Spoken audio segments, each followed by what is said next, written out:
here. Okay, so we are recording. So thanks everyone for coming. I think most of the folks here I've seen before. I think that's Scott, who I don't know if Scott's joined to stand up, but great to have you. So I go around and kind of do what we did the last few times. We'll just do a quick intro, just kind of your name.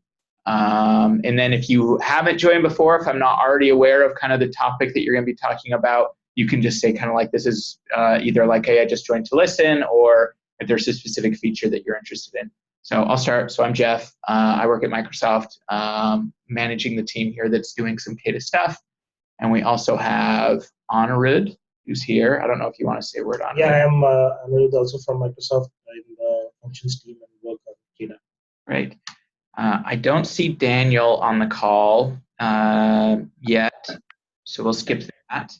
This is Stephen from Astronomer.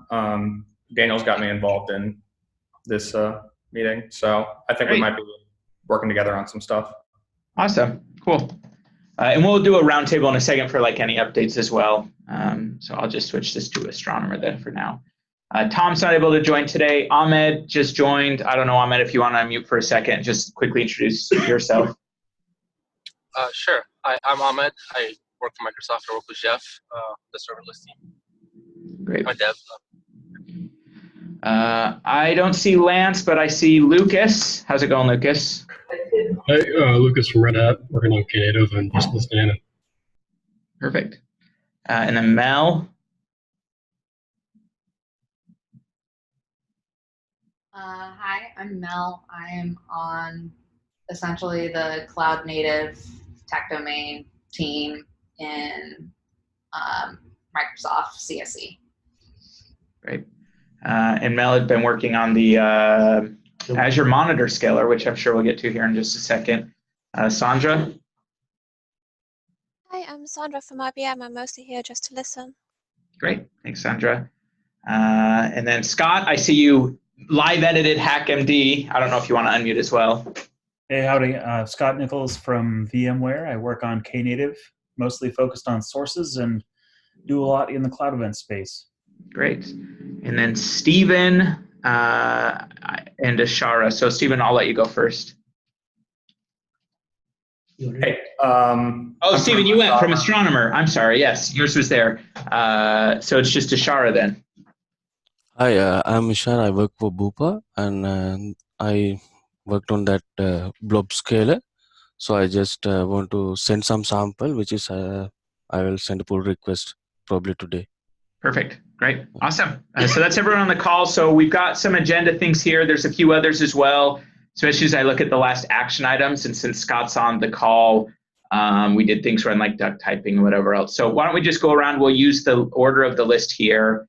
And if anyone has any short updates in terms of what they've done in the last week, what they plan to do this week, and then we can kind of have some discussion for agenda items. And if folks want to add those too.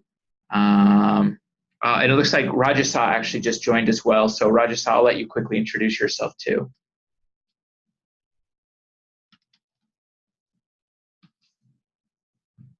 Looks like still muted, that's fine. Might not have a mic either. I believe Rajasa's joined before. I don't see it in the notes. He's from Microsoft. Microsoft? I think that's right. Okay. Oh, Rajasa, you there? Yeah, I'm here. Hey, everyone.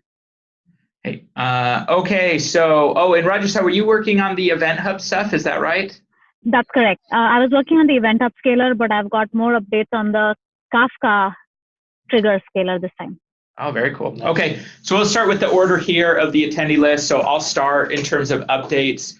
And I'm also going to try to proxy for Tom and Zibyanek, who are pinging me on Slack, stuff that they want to update. So one that's top of mind right now, only because I had a few conversations about it yesterday, is the CNCF proposal. It's still in flight. It kind of got a little bit backed up just because it has to get approved by a SIG who has not met since last year, but things are looking fine there. I created a few issues this morning based on last week's stand-up, specifically of some items we want to do, including implementing duck typing. Mel, you had some good feedback around nesting metadata that I opened for some discussion too. Other than that, random stuff. I've done a few presentations around KEDA this week that all went great. I was telling Anirudh about. Anirudh, I don't know if you have any updates, or even Ahmed. The only thing is that I was trying to finally try to see if I can do some development on KEDA directly, and it was difficult. I think Rajasa and Mel also have given this feedback. It was difficult for me to get started to debug locally. So I'm excited. I'm interested in knowing. I see that there is some thing from Zednek, I think, and Rajasa is also working on it, and Mel also working. So I want to see if we have a good story of somebody new coming and starting to develop, especially on Windows. Right. So yeah, especially on Windows, maybe it's easier on Linux. Basically, just setting up your environment, just starting to use it, and so on. So yeah, there's been a bit of chatter, and I know Mel. I've thrown a few folks your way, but I also know initially scoped it to like the scalar doc. But I would be interested to know. Maybe we just break out some of the other issues. We should have a nice contributor, contributor getting started section. So that's my feedback. Also, as Jeff is saying, there are also many teams internal to Microsoft who we are working with who want to start using KEDA. So we are working with many teams as well who want to start using Kubernetes, and they are really interested in KEDA. That's just for my update that I'm working with them closely. Great. Yeah. Honored, anything from, or Ahmed, anything from your side? No, nothing from my side. Great. Stephen and Daniel, I'll let you both split if you have the same topics or different topics on. I know one of the things Daniel had been working on in the past was the Postgres scaler. I think last week there was some interest in looking at MySQL. I've seen a little bit of chatter on Slack. I'll let you both update for any work planned or work done. Yeah, absolutely. Some good progress going on there. An associate of ours from a company called Polidia named Tomek, he was the one who created the MySQL scaler because Apache Airflow, Postgres and MySQL are the two most popular. So my guess is at some point we'll also have to do some integrations for MS SQL and any other databases that Airflow users are using, but we figured that would be a good enough for a start. Yeah, just to that point, I was actually planning, that was when I saw your Postgres, that was the project I wanted to do. So I can MS SQL? Yeah, Microsoft SQL. Like just use the Azure SQL and so on. Right? Cool. Absolutely. So I can take a shot at it. Yeah, please. And probably at some point this week, I know there were some questions about changing it from Postgres to Postgres SQL. So I'll just make those modifications. And then, I'd love to. Stephen is a colleague of mine from Astronomer. He's actually kind of taking on the helm of helping us integrate KEDA into our actual systems, so we can start offering the Postgres scaler for Airflow for basically auto scaling for some of our customers. Stephen, if you want to speak at all to our integrations, or also just I wanted to bring him along because he also has some good experience with things like CI/CD, and I was mentioning that there's some interest in creating some kind infrastructure for our CI/CD pipelines and stuff. Yeah, end-to-end testing. Yep. Do a lot of testing stuff, infrastructure stuff. Just like Astronomer is really interested in KEDA to get cost savings in our cluster, because we have a lot of just pods that are sitting around not doing anything in the case of Airflow Celery. So I'll be working with Dan. I'm going to just listen the first couple of times and see what needs to be done, and then I'll decide what to contribute. Yep. And we have just on the topic, we do have some end-to-end tests that we talked about a little bit last week, but it's kind of like a homegrown thing that works fine. But if you even just get the chance to want to poke around some of what this has done, you might have also noticed our tests are passing now, but they've been hit and miss the last few days, specifically because of Azure Blob. There's a scaler for Azure Blob, and that test seems to not be too happy sometimes. But other times it works great. I actually fixed that test. It's I think just Blob is not as fast as Q, so we are not able to populate it as fast in the tests, so it doesn't scale very well. So I just reduced the scale limit to just 2 instead of 4. and it's been passing since then, so I think it's okay. Sure. Jeff, I wanted to ask actually, with your nightly tests, how do you handle, like, since there are a lot of AKS based testing and Microsoft Services based testing, how do you manage the keys? Anna, do you want to jump into that one? I know we're using like secrets in GitHub. Yeah, I'm just using GitHub Secrets. I have a service principal that has access to one Kubernetes cluster, and the test just grabs those credentials, logs into Azure, and then grabs the kubeconfig and just uses it. It doesn't actually create the cluster. The cluster is created. It just deploys the latest KEDA to it and a bunch of pods that need to be scaled, and just makes sure that they scale correctly. It only tests Azure Queues and Azure Blobs right now, because this was just the one that we have. Do you think we could at some point we should reach out to Amazon or Google and see if we can't get like maybe some sort of a free tier, like small GKE/EKS clusters, just to be able to like have nightly builds on multiple clouds? Yeah, definitely. Yeah, potentially that would be useful. Also, like, I'm really interested in that kind at it, and it seems really interesting, but I haven't actually tried to integrate with it yet. But yeah, the more tests, the better. It just runs once a day, so it's not that much. Yeah, Kind has been really valuable for Airflow's integration testing. I believe Kubernetes itself actually uses Kind to do its testing as well. Okay. So definitely pretty good experiences with it so far. It's really good for like testing your Helm chart for all the different like versions of Kubernetes. Nice. Awesome. Yeah, I'm showing here like this is, so we use these secrets in a GitHub action to spin up a cluster, run some tests. But if there were other end-to-end tests where we needed other secrets too, we could chat about the best ways to get those in. The nice thing here is like once they're here, I can't even pull the value. They're very invisible, which is nice. So only your GitHub actions and probably some other weird tool. Okay. Awesome. Anything else on that one? That was some good discussion there. I guess what's kind of next, actually? The integrating it with Airflow stuff. But for the most part, from the scalar aspect, is that mostly checked in the doc side too?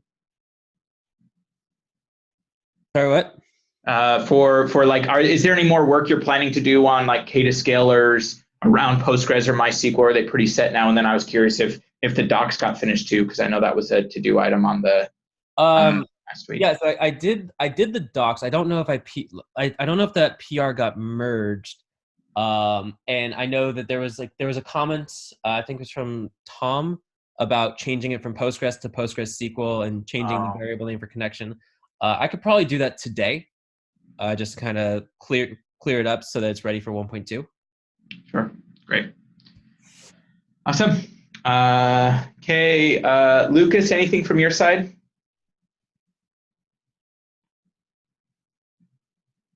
Perfect. I saw in chat. Mel, you're up, if anything. Yeah. So I submitted a PR for Azure Monitor yesterday evening. There are a few things that I haven't done yet, so it's a work in progress. I haven't done the pod identity, which I want to add. And then specifically, I need to implement authentication with off-ramps for Resolved M. I wanted to ask some questions about like what exactly each of those is, because I'm not as familiar with the KEDA database, the KEDA code base. I assume off-ramps is the information taken from the trigger authentication YAML file, if there is one, but I don't know what Resolved M is used for. Anurag, do you want to speak to these? Ahmed, sorry, I keep getting these names mixed up today. I'm very tired today. Ahmed, do you want to kind of explain the difference between resolved M and off-param? I can take a shot too. Yeah, I can explain. So off-param, you're correct. Off-param comes from the trigger authentication spec. So if the scaled object references a trigger authentication spec, then all the values from that spec will be resolved in the off-param. If it doesn't, then the other option, or at least the old way of doing it, is that KEDA would resolve the environment of the pod that you're pointing to. Because the idea is that you're trying to scale that pod so you get all the secrets from it, and then you see what kind of connection strings it's trying to connect to. So those will be the resolved environment. Does that make sense? Yeah, so I guess my question is, do I need to implement something for resolved environment? Like, does that make sense in this scenario? So the way we did it previous, go for it. You're good. No, go for it. Yeah, you're good. I was gonna, like, previously we've done both, and so if I look at something like Service Bus, I think this might have both. You can provide the connection like environment reference in metadata, which in this case connection would show up in resolved env, or you can provide it in trigger authentication, in which case with the current interface it would show up. So when you say metadata, what do you like in the scale so the way it works? Oh, is that an environment variable, right? That's the name of the environment variable, yes. So the idea is if there is a secret that you don't want to store in the scaled object, or you only want to store it in a secret object in Kubernetes, so you reference it indirectly either through the metadata or through the trigger auth. Essentially, you just reference the name of the environment variable. In the metadata, you reference the name of the environment variable that the pod is listening to, and then that will be resolved, or you just mention a secret directly in the trigger auth, and that will also be resolved. If you don't have any secrets in your metadata, then you might not need to use them. You can just use the values from metadata directly, but if you have a secret, then it should live in a Kubernetes secret, and then it should be indirectly referenced by name through the metadata or the trigger auth. Okay, cool. Yeah. Don't we want to sort of standardize? Yeah, and if you have any other questions, feel free to ping me directly. Is best way to ping you? Are you Microsoft? Yes. Yeah, I'm Microsoft. Okay, is best way to ping you Teams, Slack? Sure, Teams or email. It's fine. Yeah, we got to figure out how to get Ahmed onto Slack more. But you can ping me on Slack, and then I can proxy to Ahmed on Teams. I need to do that. Yeah. I've worked with the two types of actually passing secrets as well, Mel. So if you want to just reach out to me as well, that's fine. Okay, awesome. And then I was going to ask the question. Sorry, I don't remember who said it, but the person who was talking about contributor guide panes, is that specifically related to the scalers, or is that just setting up from the beginning, as in like going through the README that has the multiple options for how you can set up? So I think so. This was Anirudh. I think I was able to get it to build, and so that was fine. But that also had couple of issues there. But after that, now sort of just changing code and going and just deploying it using Helm and deploying it. Yeah. I had to go to Ahmed. He helped me out, and now I'm unblocked. But some things could be just clearer there. So I guess the Just question. Just the flow of adding a scaler. Yes. Yeah. So I guess the question that I have is, like, from what I've been seeing as I've been working on this, like, KEDA is a pretty active project, and there are a lot of people who are working on scalers and like getting up to speed. And I was planning on doing the documentation update. It's probably not going to take me very long. Would people prefer that I do that really quickly and finish that up before I finish my scaler? So that way, hopefully people are running into this problem less often. It's a fair question. I think the two things that come to mind there are if somebody else wanted to pick this up, and then the only other one is we'll get to talk about like the 1.2 release. But I know that there's a few things both around the operator hub and then some of the stuff that Daniel has been working on that would be 1.2. And so there's either a world that we do 1.2 without Azure Monitor if that one ends up being delayed, or that might do it. So I'm actually okay either way. I mean, I'm definitely going to be able to finish this by the end of this week, 100%. No, like, unless something ridiculous happens, it's going to be done by the end of this week. So I would say that you should not, like, my 2 cents is, you should finish what you're doing so that you can call it done, and maybe help out on a doc for the contributor access next week. That's fine. Okay, cool. Great, but it is good. Yeah, and I'll try to at least start to capture some of the, even I might pull you to grab some of the parts that were failing. And because I remember, Mel, there was someone else that I threw your way this week just because I was like, oh, Mel also had issues. I mean, there's a lot of stuff that's just specific to like Helm and Kubernetes. So if you don't understand that as well, like when I was walking RJ through some of the things, she pointed out that like she just didn't know those things. She didn't have as much experience with Kubernetes. So that's part of the reason that I wanted to do it, because there was a lot of stuff that was just intuitive for me, but would not be intuitive for someone who hasn't been working with Kubernetes and Helm for like 2.5 years. Right. So yeah. Yeah, Perfect. that really helped. Also, like as I think Anirudh pointed out earlier, the experience for Windows users, because I believe the current documentation is all assuming that you are building on Linux. So I think that also makes a difference on like just mentioning the right commands that would work on a Windows environment as well. So yeah, Mel helped me out with that. So that really worked well. Great. Mel, anything else from your side? Oh, go ahead. When is 1.2 happening? Like when are you going to have like a code freeze for that or whatever? I mean, we can decide. We can usually, like my mental model is that if we have significant things that we have added, we will do that. Probably you want to wait for the Azure Monitor and the MySQL and the Postgres to get in.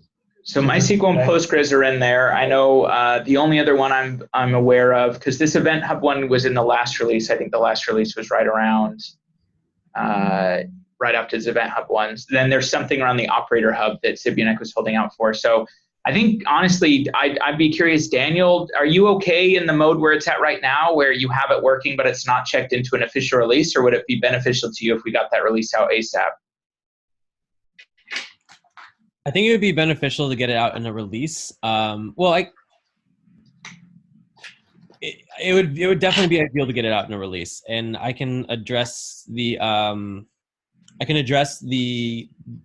Tom's comments about changing the variable names pretty ASAP. I don't know if there's like if I would need to do like further testing, but it's pretty stable in terms of like I haven't run into any problems with it. Sure.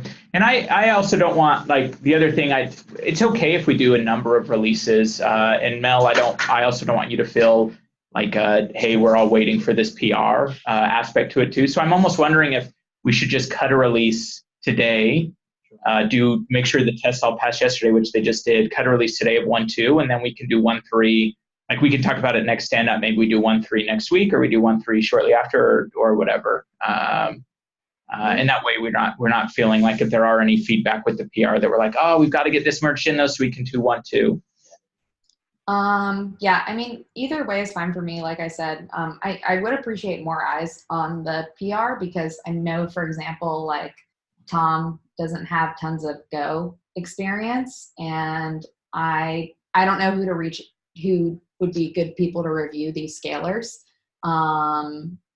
So that would be nice, but like I said, there's not a ton of stuff left to do, and I'm confident that I will be done by the end of this week. But if you want to go ahead and cut the release, that's fine, and then you can do another one with the Azure Monitor.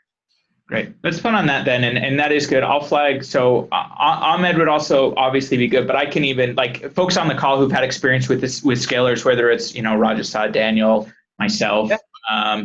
You just, like, if you get the chance, it'd be awesome. Yeah, if you want to poke around the PR and see if anything stands out to you, that'd be great. Yep, will do. Yeah, I was gonna. No, could you please? I was gonna take a look at it too, but. I was just gonna say, could you please just at me on the PR? I'm glad to review, and I've done a decent amount of Go in the past.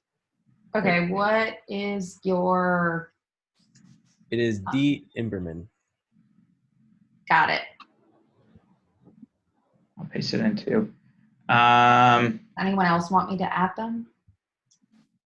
Yeah, you can add me as well. That's gonna be. Okay. And then Lucas has a great question, which is something, because this was one of the things that, like, right now we're kind of like releasing one. We're like, yeah, it feels like we have some good stuff to do. We could switch to a mode where it's like every 2 weeks we cut a release with whatever's been merged in, because we have a healthy amount of pull requests. I guess I'll even just stop there if anyone has any thoughts either way on that one. I mean, Yeah, I think it's a question of how often you all are adding new scalars. I mean, at least from what I've seen over these past few weeks, it seems like it's pretty quick. So that might make sense, but I don't know if that's consistently how it is. Yeah, I think there is no problem in doing this. Like my only thing is that it's just the bandwidth. Somebody has to do it, right? And usually, right now, Ahmed is doing it. Do you think that? So we have Satish probably also going to help out others.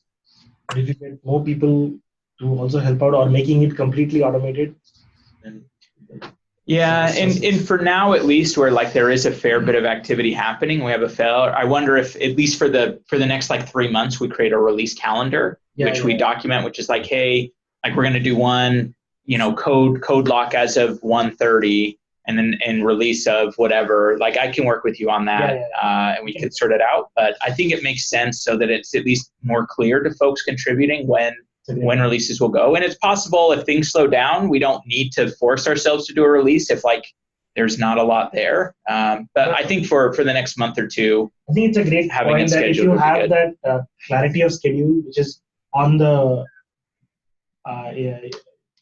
it's everybody can go and see it, right? And it's even published. And this is the release calendar. This is when we will publish. This is when we will cut the release. That's what you're saying, right? Yeah. So good question, Lucas. Any other thoughts on that one? Just curious, Scott, do you know how Knative releases, do they have a release schedule? If you know off the top of your head. Our release cadence? Yes. We do it every 6 weeks. Every 6 weeks. Got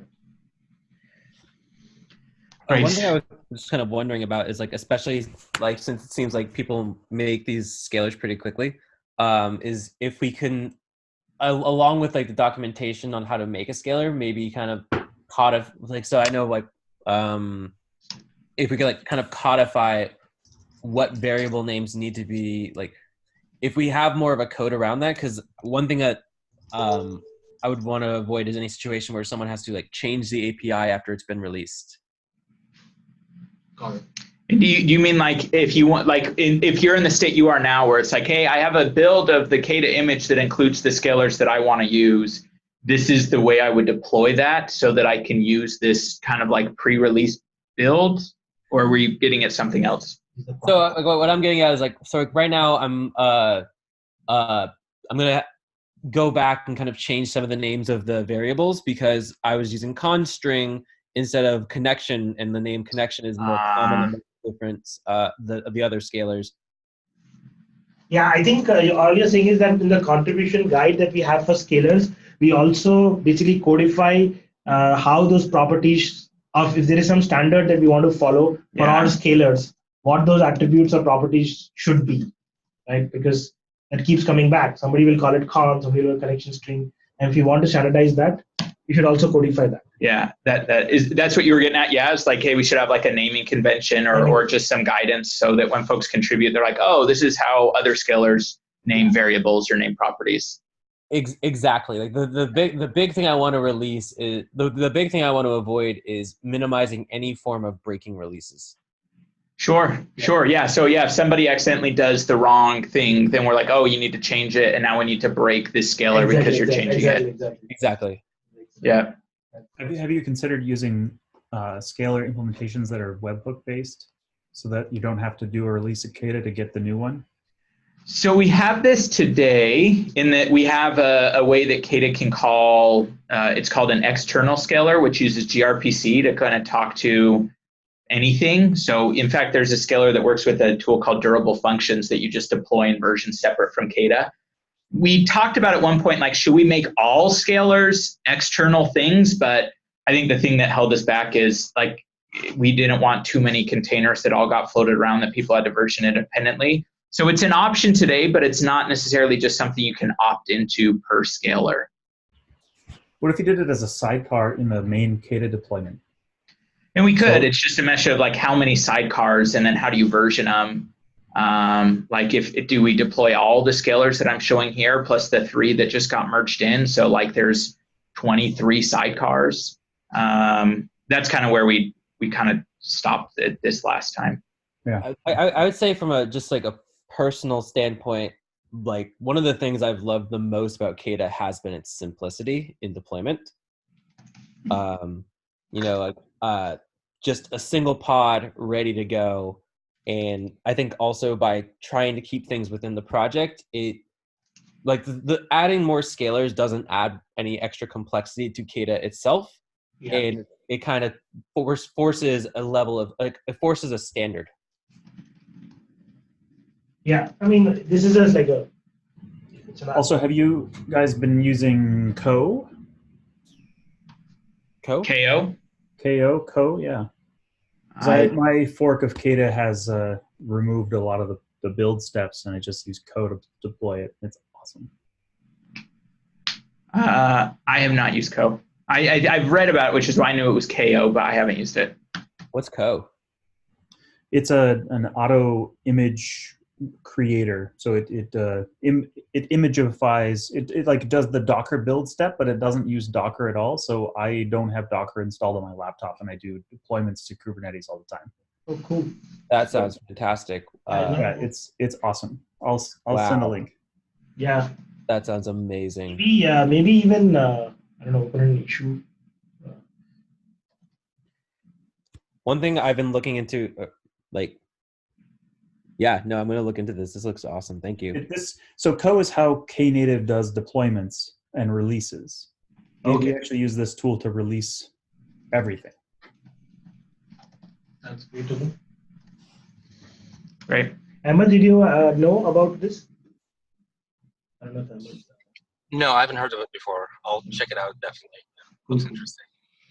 Yeah, thank you. And it works on Azure because that's how I do development right now. Oh, wow. Sure. Great. Wow. All right. Awesome. Some good conversation there. I created an issue while we were there. You probably saw it if you're watching the recording. Mel, thank you very much as well. You've been helping out in a number of different areas. Sandra, I think you mentioned at the beginning you didn't have any updates this week. And feel free to correct me on chat or in person. Scott, anything specific you want to update or chat about while we keep going down the line? No, I was just saying hello, and I wanted to listen to the conversation. Yeah, I know that one, Zivyanek's not here, who I think was the one who was going to do it, but we had a big conversation last time. There's a few changes we're already aware of we're going to be doing in some V2 release, which could be whenever that is. But one of the issues that I tracked today, actually created, was around duck typing. And I know that the discussion last time was, there was a few CN or KubeCon talks that we'd seen and a few others, but whoever ends up taking this, I think it's going to be Zivyanek from Red Hat, could just use a good point of contact to help make sure and validate, hey, is this using it? Are we taking full advantage of this pattern here? I don't know if you would be that contact, and I might just ping you on Slack and do it. Sure. Yeah, that sounds great. I've also been working up a proof of concept to do duck type resource discovery. So in Knative, we have a bunch of object refs that point to things, and the eventual idea is that reference has a duck type label, and then it'd be interesting to be able to help have the cluster kind of autofill what options are available for that slot. So maybe that's interesting to you if you're going to also dabble in the duck type world. Sure. Yeah, absolutely. So I gave a link in the Zoom there. I just saw this. I'm going to grab both of these too. Ishara, anything from you? You mentioned I think it was a sample for the blob trigger that you were looking at adding. Yeah, exactly. I will do a pull request probably today or tomorrow. Great. With the sample documentation and everything. Awesome. Perfect. And this is container or Dockerless deploying or something. And this it's basically kubectl semantics, but for Golang. And so there's a couple magic pieces, and there's if you watch the TGI Kates from Joe Beta, yeah, a little there's 45 minutes of screwing around with Co. I'm pretty sure in some of my Knative, getting started, one of the tutorials uses Co, and I'm pretty sure I installed it at one point and used it to quickly deploy a Go app to Knative Kubernetes. Yeah, you can also do things like it doesn't have to be Knative, right? It's anything that uses an image that uses Golang in Kubernetes or Docker or even Cloud Run. Like I ship images and run them in Cloud Run from that.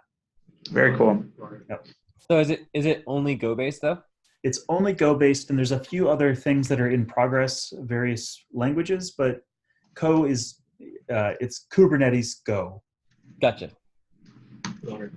So if you want to create an image and deploy it to Kubernetes, and that code running in that image is based on Go, then you can use Go. That's right. Is that like okay? And Ishira, I assume, I just want to clarify this too, because some of these repos I noticed this week I'm not watching as closely, and so there were a few issues on some of my samples that I just cleaned up this week. When you open the PR for samples, I assume it would be on this samples repo was the one you were talking about? I mean, I can do that, but currently it's in my GitHub, but yeah. Yeah, so it would be whenever that's finished, like this is just kind of a collection of samples that folks have done. It'd be awesome if you added a PR here too that said like Azure Blob, and then it can link, like this one links to, in this case it lives in KEDA, so that's probably a bad example. But this one links to like Tom's own GitHub repo where he's managing it, but at least it's more discoverable. Yeah. I can also add it there. You just said it. You can add it. Yeah, the main one was, and even this one I'm curious, I don't get alerts, or if I do, I have too many GitHub alerts now if I just open this where it's more or less meaningless, much like my inbox.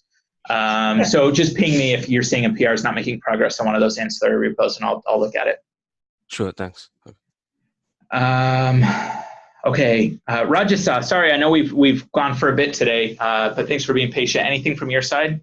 Yeah, so on my end, I was working on the Event Hub Scaler, but basically I had to move from Event Hub Scaler to using the Kafka Trigger Scaler with Event Hub, because with the Event Hub Scaler, there is a dependency that the customer would have to take on Azure Blob Storage, which they did not want. So I moved to the Kafka Trigger Scaler, and basically I saw that that Event Hub needs SASL SSL plain authentication to work, to have the Kafka endpoint work with it. So that is an authentication that I added into the Kafka Trigger Scaler. So there's an outstanding PR for it currently, the link to which I've just pasted. And yeah, actually Mel helped a lot debugging this, because I had, or helping me debug in general with Go, because I have a couple of things that I wanted to actually call out. So one thing that I observed was in using the secrets file to actually have secrets passed into KEDA as either metadata. I needed to use the strings.primspace because I saw a lot of new line characters being added to the metadata that is received from the secrets file. So I'm not sure if this was my experience or whether this was seen for other scalers as well, because this is the second time I saw this even in the Event Hub Scaler, which I corrected with a PR, and even with the Kafka Trigger Scaler, I saw the same thing. Great. Okay, so let me, I want to dig into the secrets thing. I'm also just making sure. So you're using Event Hubs, but you're going to use the Kafka Scaler with Event Hubs. Is that part right? Correct. Does that, so what, this is more just clarity.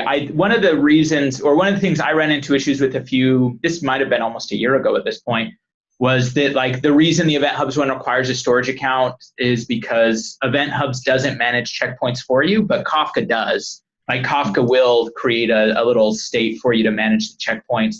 When you use the Kafka Scaler with Event Hubs, is there any weirdness there with where the checkpoints are stored or how they're stored, or does it just seem to work and you're doing the checkpointing in your code anyway? I assume you have it working. No. I was curious on how that all works. Yeah, no, that's a great question. So the difference is with the Event Hub Scaler that we have currently, the checkpointing is done in Blob Store because we are assuming that the consumer is going to be the event processor host, just like what we use with Azure Functions. On the Kafka Trigger Scaler, yes, you're right. Kafka does checkpointing in another topic itself, and there are APIs available to actually get that checkpointing information. And those APIs are the ones that are called in the Kafka Scaler. Now, I checked with the Event Hubs team, and luckily for me, the same APIs are available with Event Hubs now for Kafka. So that is why I did not have to make a lot of changes, and the APIs that were used with Kafka work with Event Hubs as is. So that is working as expected. So just to okay, so you are you're still using event hubs, you're using the Kafka interface, but because the Kafka interface allows you to use checkpointing with, so it is still an event hub. It is still stored in event hub, but does not need a different block. Okay, I got it. Correct. So basically, event hubs also does checkpointing in the backend, but that is oblivious, or that is not available to the customers. But because Kafka does checkpointing and that API is available, when event hubs implemented the Kafka endpoint, they also made sure that that API works with event hubs. Very interesting. Wow. And then for, I might ping you offline on this. This is super interesting. This actually might simplify some other stuff too. Okay, so that one was great. And then in the process of this, the Kafka scaler needed to support a new authentication type so that it worked with event hubs. And in doing that, there was an issue where when you tried to resolve a value that was coming from a secret, and I assumed this is not the trigger authentication secret path, this is the resolved end path where it's referencing a secret like we talked about before, but you were getting some extra characters in the secret value? Correct. This is the trigger authentication path as well. So I observed the same thing with the event hub scaler without using the trigger authentication path, and this time with the Kafka scaler with the trigger authentication path. Interesting. Anirudh, I don't know if you have any ideas on what that could have been. Did I get this wrong again? Yeah, it's okay. I even mentally thought about it. He's right there. Is he still on the call? I don't know if anyone else has an idea on the call of what that could have been. Now, Ahmed is here. And I did check my deployment secrets YAML file for carriage returns because I am base encoding it to base 64 encoding it. So I did cross check that. I verified that there are no new line characters being returned anywhere else. My Golang file is all in LF instead of CRLF. So I mean, anything that I could think of, I've tried out. But just a simple trim space worked, and that solved the issue. But I was just wondering why, in the first place, those new line characters are being read. So, do you know on that it's in resolving secrets? I don't know if it's something to do with whatever, but when the scaler is resolving secrets, it's getting some extra new line characters as it's decoding. I don't know if it's a bug in KEDA or if you've seen this before. I haven't seen it before, no. Okay. If you have a repro, I'd like to look at it. But no, I haven't seen it before. If you can share something that I can repro it, I would like to look at it. Yeah, definitely. If you, I think, use the Kafka trigger scaler as is, I think it should repro because it did for me, and then I had to like put in the trim space in there. Okay, I can definitely try that. Yep. Okay, and if you can create, I know it's mentioned in your pull request, if you can even just open an issue and put in some details there. Oh, yes, that'd be definitely. Okay. Yep, I will do that. And also, I've got a comment from Tom saying that if I could add a documentation as well for this, I will do that as well. And also, I have a sample outstanding both for event hub scaler as well as Kafka scaler, which I've planned to add in. That'll be great. Perfect. Thank you. The other thing that I had was, so the logf library that is being used in the Kafka scaler, I saw that it is not printing out any lower level logs. So this is what actually Mel helped out with. I had to actually pass the parameters that I wanted to be printed out as errors, and then they bubbled up and were printed out from the scaled object controller Go file. But so probably this could be a limitation from my understanding of Go language and the package, the log. It just have to do with the log level that's specified in the command line, because there's a zap level, I think it's called, in the command line. I think it's passed as 2, and by default information is logged as 3. So you may just want to increase that log level to something like 10 or something. And this is the log level when you deploy it? Yeah. Right. It's passed in the command line. Oh. Okay. Is there any documentation on showing how that log level can be changed while deploying? I do not think so. Yeah, I think I remember looking. Let me open up the chart here because this was recently added to the Helm chart. So in the Helm chart, there is it's not even on that one. So yeah, this is really poorly documented, which I can grab. Oh no, right here. Okay. So there is a log level parameter pass in that says info. And if you, I don't know how familiar you are with Helm charts. If not, it's fine. When it creates the operator, then it's passing in an argument, zap level equals whatever. And so on the Helm chart, if you set this to info, you can even like manually go and edit the deployment, and you'll see zap level as info by default. And I think to Ahmed's point, if you look at Zap like this library, it's like between 0 and 10, and I think most stuff, like info, I think is the same as 2. I don't know. Yeah, I'm not sure. So I need to go one more level, which is debug or 3. Yes, I think so. Yeah, or if you just just go for 10 to be safe. I got. Sorry. Or just go for 10 to be safe. I know. There's no reason not to print out everything. Like you can just pass it in as an argument into your Helm chart deployment. You don't even have to like go change the Helm chart. Okay. That is actually very useful, and probably this is also something to add in the contributor guide. Yeah, I'll reach out to Zivianek because the reason it's in the Helm chart was at first I was like, hey, is there a way to pass it in? And at one point he sent me a note which is like, here's what the values mean. So I'll take the action item that I'll reach out to him and make sure that this is documented, both like maybe later on in the contributor guide, but at the very least on our Helm chart, so that the Helm chart's like, by the way, this is log level and this is what different values mean. Yeah, that'll be perfect. Actually, that'll help a lot. Okay. Thanks. And one last point for me. I'm sorry. I know I'm taking up quite a lot. Good. For me, the VS Code remote containers build did not work actually. And I've got an error message as well. I'll probably raise an issue, but yeah. So Rajasai did not work for me as well. And then I opened up issue, and I think there was one of the libraries was not getting resolved correctly because the path had changed. So it is now. It is fixed now. Okay, let me retry that, and if not, I'll probably reach out to you. Yeah, that one. This one? No, the below. Get an error. Yeah, this one. I see. Yeah. I think go please change. So I was trying the same thing, right? And so they changed the path. So it should. That is also part of what when I was trying it out, I also faced this. All right, I'll try this out definitely. Thanks. Perfect. But yeah, that's it from me. That's great. That's awesome. Thank you. Great updates. Okay, so that's more or less the roundtable. For the sake of time, because it's already 48, I think I'm going to skip some of the agenda items, which is fine because I think most of these were created by Tom and Zibianek, who both aren't here. So there's not much discussion, but I will pause here. And I think a few folks, no, everyone's still here. Anything else anyone wants to flag or raise, or if you created one of these discussion topics that you want to spend some time on before we all sign off?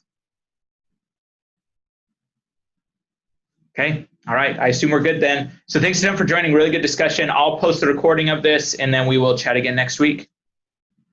Sounds good, thanks. Thanks, everyone. See ya.